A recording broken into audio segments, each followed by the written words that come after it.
예수께서 그곳을 떠나 지나가시다가 마테라 하는 사람이 세관에 앉아 있는 것을 보시고 이르시되 나를 따르라 하시니 일어나 따르니라.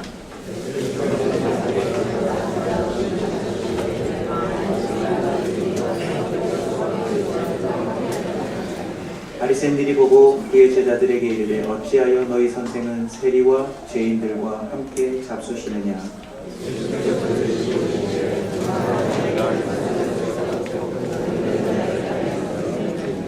너희는 가서 내가 긍휼을 원하고 제사를 원하지 아니하노라 하신 뜻이 무엇인지 배우라. 나는 의인을 부르러 온 것이 아니요 죄인을 부르러 왔노라 하시니라.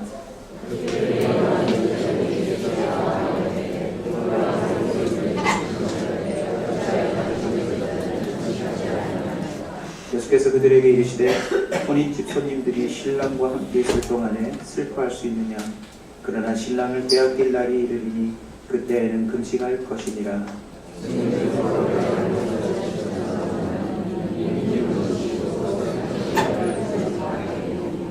다 같이 읽습니다. 새 포도주를 얇은 가죽 때에 넣으면 때가 서서 포도주도 쏟아지고 그대로 버리게 됩니다. 새 포도주는 새 때에 넣어 우리가 보존됩니다. 아멘. 온전한 잔치를 즐깁시다라는 블로그로 말씀을 함께 나누며 오늘 또 예배의 잔치를 보였으면 좋겠습니다. 우리 아이들하고만 하시지 마시고요. 어른들도 좀 만나면 이렇게 하이파이브 손바닥을 마주치시면서 잔치합시다. 당신이 있어서 참 행복합니다. 오늘 유달리 예뻐 보이시네요. 멋져 보이시네요. 칭찬해 주셨으면 좋겠습니다. 우리 한번 악기자우로 이렇게 인사할까요? 참 잘 나오셨습니다.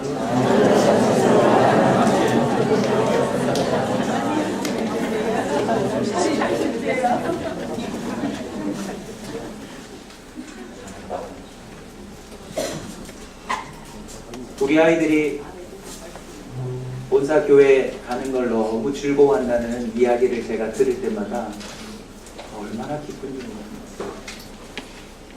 아이들을 위한 멋진 놀이터를 만들어 준 것도 아니고 아이들을 위한 특별한 시설이 있는 것도 아닌데 한 주간 동안 교회 오는 걸 손꼽아 기다린대요. 우리 애들이. 혹시 어른들도 그러신가요? 네. 감사해요. 제가 목회를 그만둘 뻔했어요. 예수 믿는 자의 삶은 매일매일이 잔치가 되어야 합니다.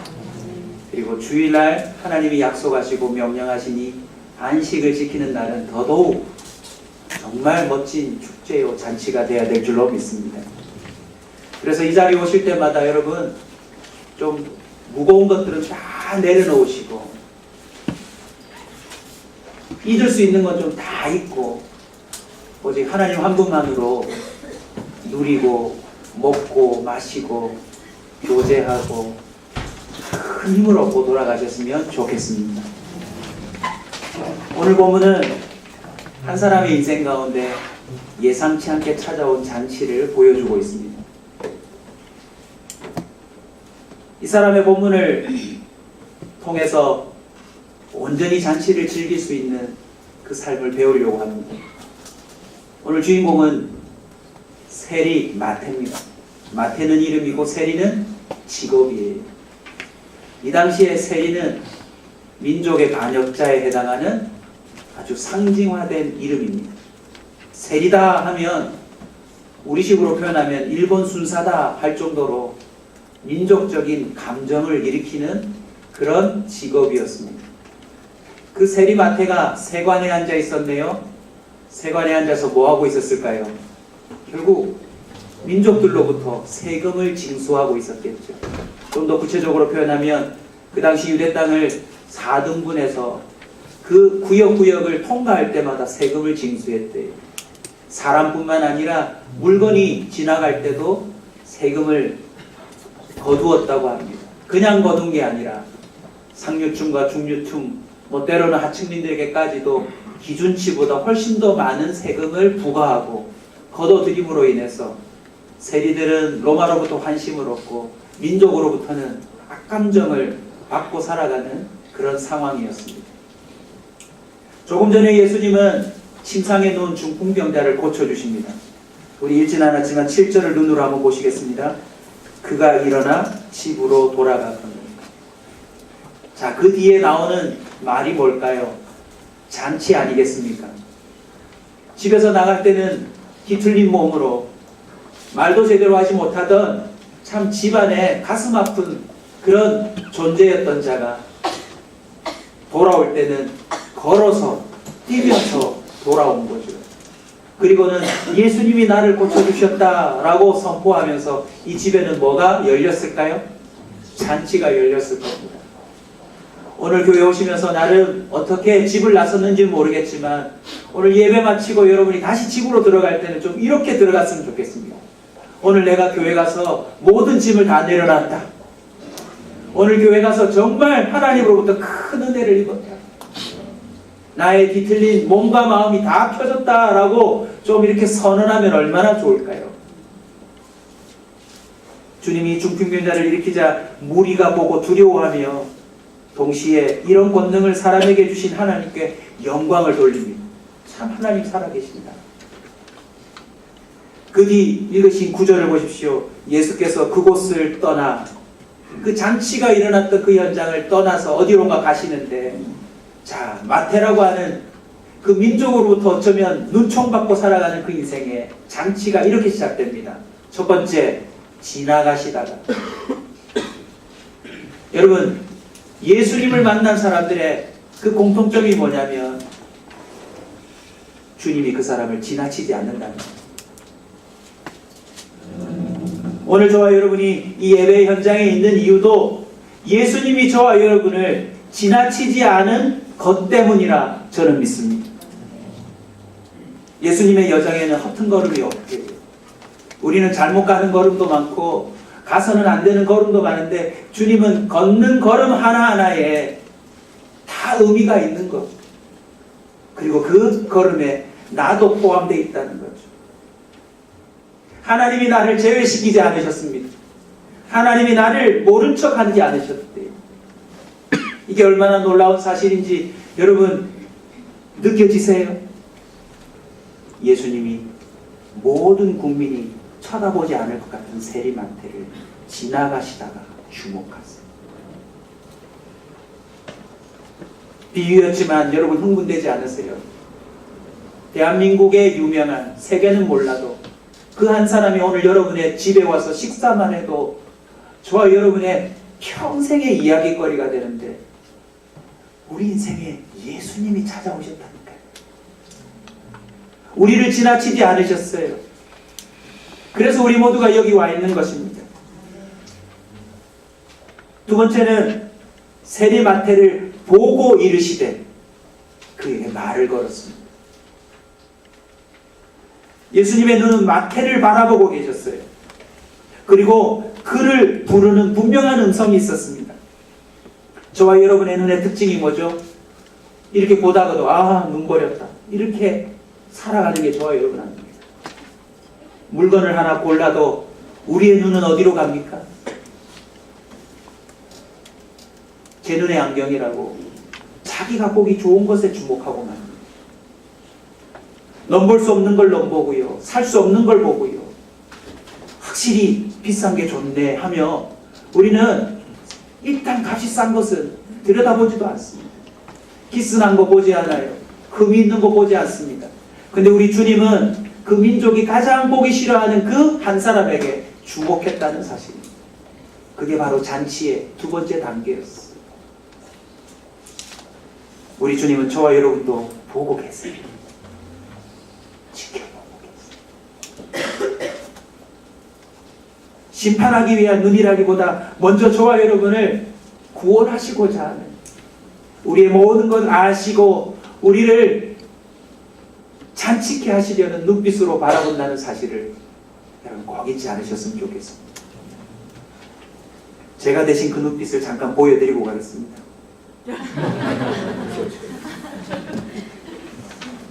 주님이 여러분을 보고 계세요. 이럴 때 제 얼굴이 정우성이었으면 다 기절시킬 수 있었는데 성령이 역사하실 줄 믿습니다. 세 번째는요, 나를 따르라 라고 말씀합니다. 나를 따르라. 이것은 단순히 지금 일어나 나를 따라가자는 말이 아니라 그 인생 전체를 새롭게 시작하자라는 초청이었습니다. 네가 지금까지 경험해보지 못한 삶을 나와 함께 시작해보자라고 하는 그런 부르심이었어요. 너 지금 이렇게 세관에 앉아 살아가는 삶, 너에게 나름 안정감을 주겠지만 결코 이 삶은 너에게 잔치가 되지 못하노니 이제 나와 함께 일어나 잔치의 삶을 살아보자. 그렇게 선언한 것이었습니다. 네가 아무리 돈을 많이 모아서 화스러운 잔치를 보려고 하도 거기에 기쁨이 없다는 것 알지 않느냐? 거기에 평안이 없음을 알지 않느냐? 그리고 사실 언제 로마가 망하고 언제 이 유태가 독립할지 모르는 일 아닙니까? 만약 유대가 독립하면 어떤 일이 벌어질까요? 아마 세리마트들부터 먼저 처분하지 않을까요? 혹시 여러분 인생을 살면서 나를 따르라 라고 하는 권면을 들어보신 적 있으세요? 따라가자. 대체로 이런 따라가면 혼자 가기 싫어서 가자는 거예요. 아무리 좋은 일로 나를 따라가자 라고 말해도 그 따르라 라는 말은 책임지지 않는 말입니다. 아니, 책임을 질 수 없는 이야기입니다. 그러나 예수님의 나를 따르라 라고 하는 이 말은요, 내가 너를 책임지겠다 라는 말씀입니다.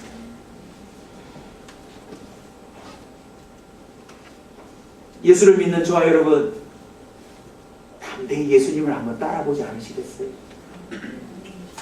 더 이상 세관에 앉아서 주님 오늘 징수가 잘 되게 해주세요 외치는 기독교인 말고요, 아예 그 세관 자체를 내려놓고 주님을 온전히 따르기로 저 어린아이처럼 외치는 자가 되기를 주여 축원합니다. 오늘 길 받았네. 여러분 정말 예수님을 따르는 분 맞으세요? 한번 따라 나서 보세요. 주님이 책임지십니다. 네 번째는 따라 나섰어요. 여러분 세관에 앉아 있다가 따라 나섰다는 것은 근무를 하던 중에 따라 나선 것 아닙니까? 다른 사람에게 맡겼는지 뭐 어찌했는지는 모르지만 오늘 본문을 보시면 많은 세리들도 따라왔어요. 어쩌면 그날 세관문을 닫았을지도 모릅니다. 그리고는 그 자리에 특별한 잔치가 열렸어요. 마태 혼자서 주님과 대면하는 자리가 아니라 그 자리에는 많은 세리들이 왔습니다. 그리고 죄인들도 와 있대요. 여러분 내가 따라 나서면 나와 같은 입장에 있는 자들도 잔치에 참여할 수 있다는 사실을 여러분 잊지 마십시오. 마태도 가능하니까 많은 세리들도 가능했던 거예요. 그리고 역사가들의 말에 의하면 나름 세리들이 상류층, 중류층들에게는 많은 세금을 부과하지만 어렵게 살아가는 동족 민족들에게 그래도 나름 선을 베풀었다. 세리들마다 달랐겠지만 세리 마태를 통해서 우리가 좀 살펴볼 수 있는 것은 죄인들이 세리를 따라왔다라는 거죠. 그 자리에는 바리새인도 있었습니다. 그 자리에는 세례 요한의 제자들도 와 있었어요. 우리 주님의 마음이 느껴지지 않으십니까? 대부분의 잔치에는 초대권이 있더라고요. 그리고 나름 잔치에는 들어갈 때 참가비가 있더라고요.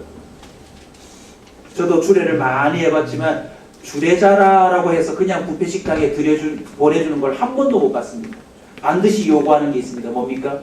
식권료.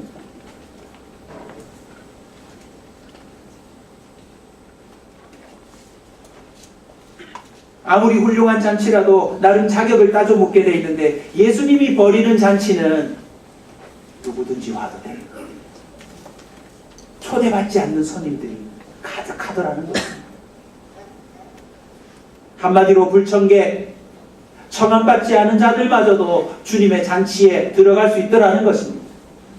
이제 이와 관련된 본문들을 계속 여러분에게 던져드릴 건데 미리 봐두십시오. 주님이 진짜 잔치를 열어서 초대했는데 초대한 사람들은 오지 않습니다. 그래서 주님이 길거리에 나가서 아무라도 붙잡고 오라고 초청하지 않습니다. 오늘 예배 자리에 오신 여러분을 환영합니다. 축복합니다. 저와 여러분 다 세 글자입니다. 불청주. 우리 옆 사람에게 한 번 더 인사합시다. 당신이 올 줄 몰랐다.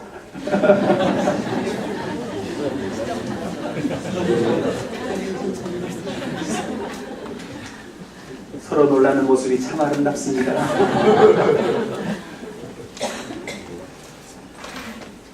그런데요, 희한한 잔치가 벌어지는 가운데 이 잔치를 못 누리는 사람들이 있었어요.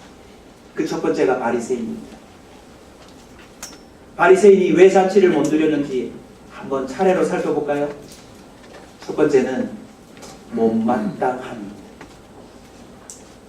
세리마태 집에 예수님이 온 것 자체가 못마땅한 거예요. 그리고 그 옆에 많은 세리들도 못마땅한 겁니다. 왜요? 나한테 돈 뜯어갔는데. 그리고 그 옆에 내 기준에도 미치지 못하는 죄인들이 가득하니까 그들을 보는 것만으로도 왕자적인 거죠. 눈앞에 음식이 차려지고 양질의 포도주가 돌아도 그게 코로 들어간지 입으로 들어간지 모르는 거예요. 그냥 기분 나빠요. 여러분, 오늘날 예수 그리스도께서 펼쳐주시는 잔치 자리 안에서마저도 무엇 때문에? 못마땅함 때문에 잔치를 못 누리는 사람들이 너무 많대요. 여러분, 주일날 오실 때 모든 못마땅함은 마땅에 두고 오세요. 교회 마당에 그냥 두고 오십시오. 들어오시자마자 주보를 보시는 순간 오타가 보이면서 그게 못마땅해서 예배 내내 그게 신경 쓰이시는 분들, 전 그게 해결이 안 되면 주보 받지 말고 그냥 오십시오.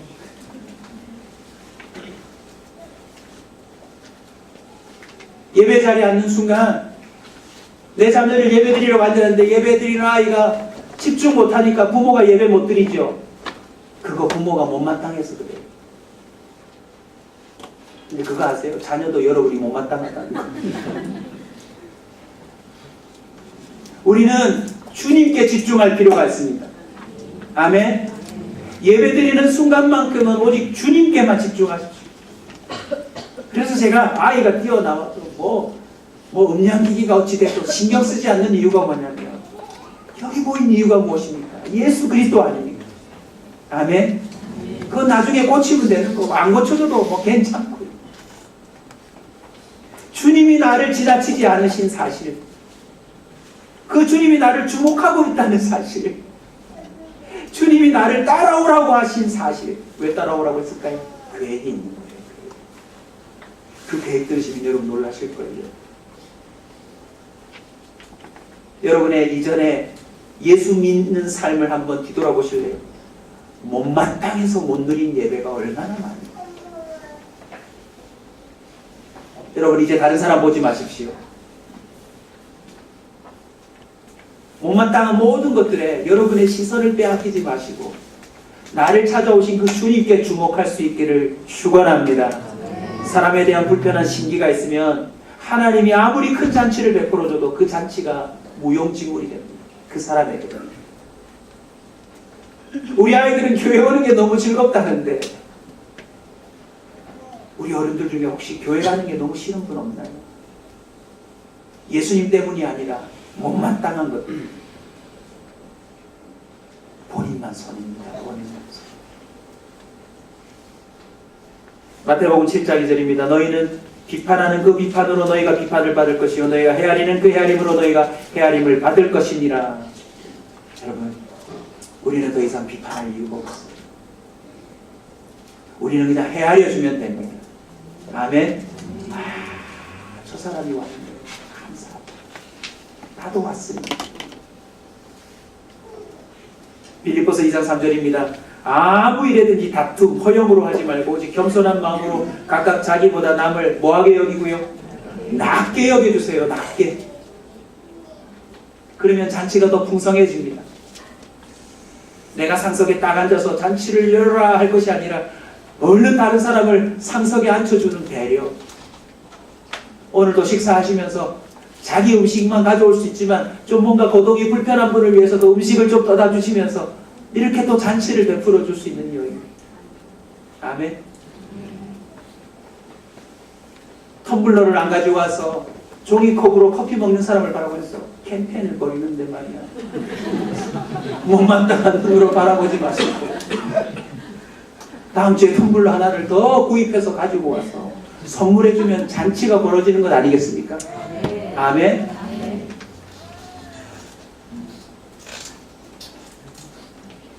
종이컵 하나에 이충의 잔치를 망칠 수는 없는 것입니다. 두 번째는 자신을 알지 못하는 것. 바리새인은 자신을 알지 못했어요. 예수님이 바리새인들의 못마땅함에 대해서 이렇게 말씀하십니다. 건강한 자에게는 의원이 쓸데없고 병든 자에게 나는 죄인을 구하러 온 것이 아니라 의인을 구하러 온 것이 아니라 죄인을 구하러 왔다. 바리새인은 지금 자기가 뭐라고 생각하는 거죠? 건강하다라고 생각해요. 자기가 꽤 많은 율법을 지켰기 때문에 의인이라고 생각해요. 그것을 지키지 못하고 병든 저것들에게 예수님이 오셨다는 것 자체가 불만인 거죠. 쟤들은 쌍그리 모아놓고 다 심판해야 될 존재들인데 왜 여기 와서 하나님 운운하냐? 너무너무 싫은 거죠. 알고 봤더니 자기에 대해서 모르는 것, 그것이 잔치를 누리지 못하는 결정적인 요인이 되더라는 거죠. 자, 앞에서요, 은혜 받은 사람들이 막 열동했어요. 근데 맨 앞자리에 발레 전문가들이 앉아 있습니다. 예배가 될까요, 안 될까요? 저 발동작이 영 아닌데, 어깨 라인이 영 아닌데. 춤출 수 없던 자들이 춤춘다라고 하는 그 사실에 은혜를 받아야 되는데 자기가 생각하는 그 자신의 모습을 비교해서 그 은혜를 깨닫지를 못하는 거예요.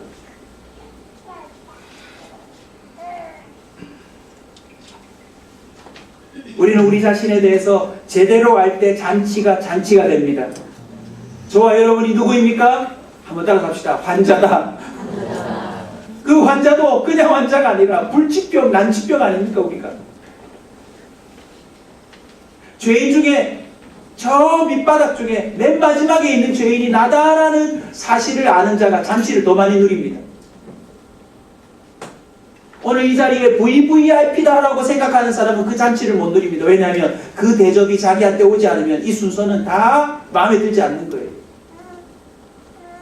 그런데 오늘 여전히 낄 수 없는 누군가가 저 기퉁이에 왔는데 이 안에서 벌어지는 모든 일들마다 신기하지 않을까요? 자기 앞에도 떨어지는 음식에 대해서 너무너무 기뻐 감사히 먹지 않을까요? 이 안에 들어와 있다는 사실만으로도 그 사람은 천국에 온 것 같은 기쁨을 누리지 않을까요? 할렐루야. 그래서 저희 교회는 못마땅함과 자신에 대해서 알지 못하는 그 무지들을 좀 내려놓는다면 우리 교회는 모일 때마다 잔치가 될 겁니다. 아멘. 이래서 먹으면 안 되고 저래서 하면 안 되고 이런 게 아니라 주님이 열어놓으신 그 구원의 장막 안에 누구든지 들어갈 수 있다라고 하는 그 참 하나님이 베푸신 특별한 잔치에 우리 모두가 좀 멋지게 누리는 사람이 되었으면 좋겠습니다. 마태복음 7장 3절에서 4절입니다. 어찌하여 형제 눈 속에 있는 티는 보고 내 눈 속에 있는 들보는 깨닫지 못하는가. 보라, 네 눈 속에 들보가 있는데 어찌하여 형제에게 말하기를 나로 네 눈 속에 있는 티를 빼게 하라 하겠느냐. 우리 눈 안에 있는 들보가요, 우리로 하여금 잔치를 못 누립니다. 세 번째입니다. 결국 알고 봤더니 예수님을 몰랐던 거예요. 예수님을 알면 이 잔치에 참여할 수 있는 거예요. 예수를 몰랐던 거죠. 특별히 바리새인뿐만 아니라 갑자기 누가 등장합니까? 세례 요한의 제자들이 등장해요. 그리고 이렇게 말합니다. 아니 우리와 저 바리새인들은 지금 금식하는 기간인데 너희들은 왜 여기서 음식을 먹고 있느냐.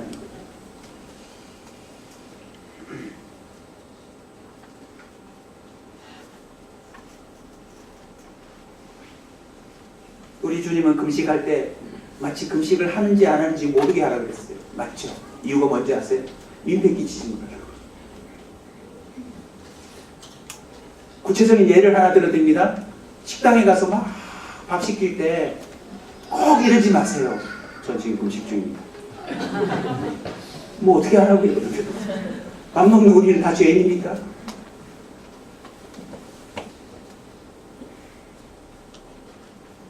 자신의 의와 자신의 삶이 예수 그리스도의 잔치를 방해할 수 있다는 사실을 잊지 말아야 돼요. 결국 세례 요한의 제자들의 약점이 뭐였습니까? 세례 요한의 제자였는지는 모르지만 예수님의 제자는 아니었던 거예요. 마태복음 9장 4절입니다. 예수께서 그 생각을 하시고 이르시되 너희가 어찌하여 마음에 악한 생각을 하느냐. 우리 내면이 청소되지 않으면 우리는 잔치를 누릴 수가 없습니다. 오늘 저녁에 집에 가셔서도요, 배우자를 향한, 자녀들을 향한 못마땅함을 확 한번 내려놔 보세요. 잘 안 되겠지만 주님이 그를 사랑하시고 주님이 우리 자녀를 사랑하시고 주님이 우리 가정을 책임질 거라는 그 믿음의 눈으로 바라보면 잔치할 수 있어요. 그래가지고 막 잔치 열었죠. 그래서 막 예정에도 없던 음식을 사가지고 애를 먹이고 막 해가지고 딱 먹이는데 또 초를 치는 말을 합니다. 딱 먹고 있으면 밥은 잘 먹는다.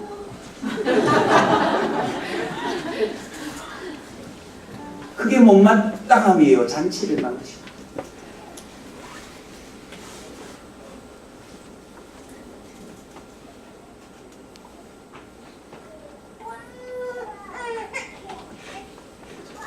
말씀을 마무리하려고 합니다. 마태가 누린 잔치 어떻게 됐을까요? 그 결과가 어떻게 됐을까요? 새 포도주는 새 부대에 넣어야 된다라고 하는 주님의 그 말씀이 결국 우리의 못마땅한 복음과 상관없는 자신의 의, 자신의 노력, 자신이 남들보다 상대적으로 좀 낫다라고 하는 그 의식들이요, 전혀 잔치하고는 어울리지 않는 것들이죠. 그래서 오히려 주님의 잔치를 망쳐놓는 것들인데, 마태의 잔치는 어떻게 끝났을까요? 우리 마태복음 10장으로 한번 가보시죠. 1절부터 3절까지 읽겠습니다. 시작. 예수께서 그의 12제자를 부르사 더러운 귀신을 쫓아내며 모든 병과 모든 약한 것을 고치는 권능을 주시고 12사도의 이름은 이러하니 베드로라는 시몬을 비롯하여 그의 형제 안드레와 세베대의 아들 야고보와 그의 형제 요한, 빌립과 바돌로메, 도마와 세리마테, 알페오의 아들 야고보와 다데오. 마태가 무엇이 되었나요? 예수님의 제자가 됐어요. 그날 그를 찾아오신 그 특별한 잔치는 시작에 불과했던 거예요.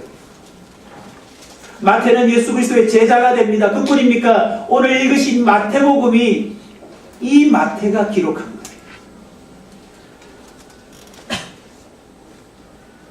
십장 1절을 보면 예수께서 12제자들에게 더러운 귀신을 쫓아내며 모든 병과 모든 약한 것을 고치시는 권능을 주니라. 마태가 이후에는 어떻게 했을까요? 병든 자를 고치고 귀신 들린 자들을 또 회복케 하는 권능을 받았으니 그가 세금을 징수하던 자에서 이제는 주님의 값없는 사랑을 선포하고 집집마다 귀신을 쫓아내고 병든 자를 고쳐주니 이제는 잔치를 주최하는 자로 바뀐 것입니다. 아멘. 저와 여러분이 그런 사람이 되어야 합니다. 이제는 다른 사람의 인생에 잔치를 열어주는 자, 이런저런 못마땅함으로 가득한 집집마다 직장마다 사람들의 인생들을 찾아가서 그럴 필요 없다고. 우리가 누릴 수 있는 것은 예수 그리스도의 그 은혜, 그 하나면 족하다라고 선포하는 마태가 된 것입니다. 사복음서 여러 가지 의미가 있지만 특별히 마태복음은요, 예수 그리스도를 유대인의 왕으로 기억하게 만드는 성경입니다. 그래서 마태복음 1장에 보면 족보가 나오는 거예요. 무슨 말입니까? 마태는 남은 여생을 살면서 그날 찾아온 분이 30대 초반의 청년이 아니라 왕이 찾아오셨다는 것을 인생 지날 때마다 새롭게 발견하는 거였어요. 아멘. 마태를 주님의 제자로 삼아 내가 너희 집에 찾아온 것처럼 이제는 마태가 집집마다 찾아가 그 집안에 그 모든 못마땅함을 제거하며 거기에 수많은 죄인들이 모여서도 또다시 잔치를 벌일 수 있는 그 권한을 부여하신 것입니다. 아멘. 사랑하는 성도 여러분, 지난 한 주간 혹시 예수님 때문에 여러분의 인생이 잔치셨나요? 아니면 좀 걷어들이는 게 부족해가지고 힘드셨나요?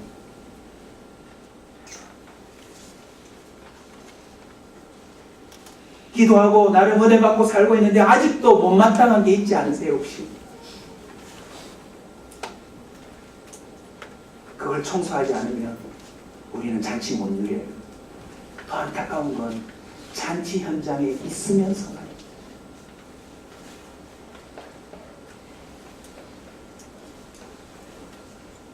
원래 마태의 이름은 레위였습니다. 알페오의 아들 레위. 그런데 마태로 바뀌었어요. 마태의 이름 뜻이 참 좋습니다. 하나님의 선물. 이럴 땐 좀 와 좀 해주셔야 돼요. 이는 얼마나 좋습니까? 하나님의 선물. 우리 집사람만 동의하면, 우리 부모님만 동의하면 저도 김마태로 바꿀. 그리고 오늘부터 마태차만 바꿀. 하나님의 선물이 됐어. 그러니까 여러분, 우리는 느낌이 안 오잖아요. 마태.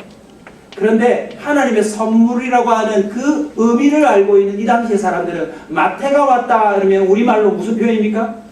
하나님의 선물이 도착했다. 세상에 눈총받는 사람들에게 일부러 들어가서 같이 밥 먹어주고, 삭개오의 그 삶을 우리가 알고 있으니 무엇을 추론할 수 있습니까? 아마 세리 마태도 자기가 모아놓은 수많은 돈들을 그들을 구제하는 데 다시 썼을 것입니다. 예수 믿는 저와 여러분이요, 스스로 잔치를 누릴 뿐만 아니라 이제는 잔치를 열어주는 자가 되어야 합니다. 아멘.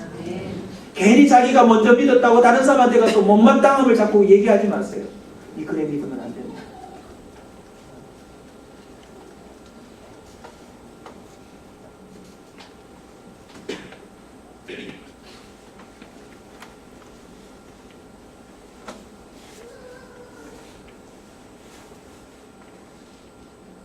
세리 마태는 민족에게 눈총을 받았지만 마태복음을 기록하며 자기 동족에게 예수가 누군지를 가장 정확하게 표현한 사람입니다.